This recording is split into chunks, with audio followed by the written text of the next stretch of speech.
So one thing we do know, there was a market for Maxx Crosby. The Raiders signed him to a 3-year, $106.5 million extension, 91.5 guaranteed.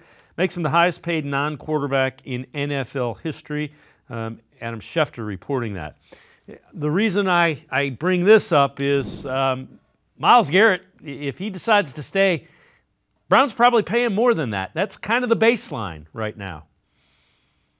I would say if Myles Garrett wants to continue his relationship with the Browns, and look, they already mentioned it, and we already know the Browns, look, that deal was signed in 2020.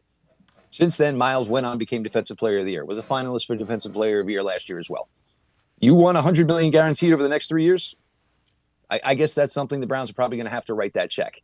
You can also probably offset that because you might be writing a rookie contract for the next few years at the quarterback position, which can enable you to do this.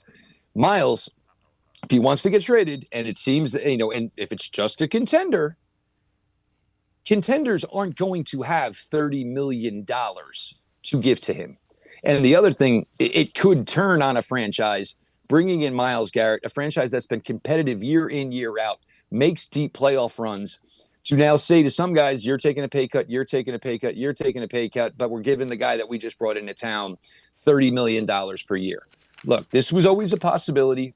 And if Myles does want to continue his relationship with the Browns, yes, he will then break this deal that was just given to Maxx Crosby. This has been set.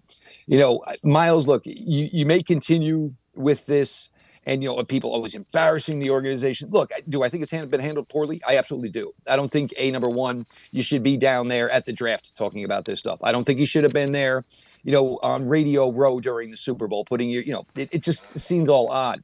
But at the end of the day, there's just no way that I see that this works out where it is a good situation for the Cleveland Browns. And basically, you're telling Andrew Berry and Kevin Stefanski right now, who basically are holding the grenade with the pin pulled, and they know if we trade Myles Garrett, that's it. Just let go.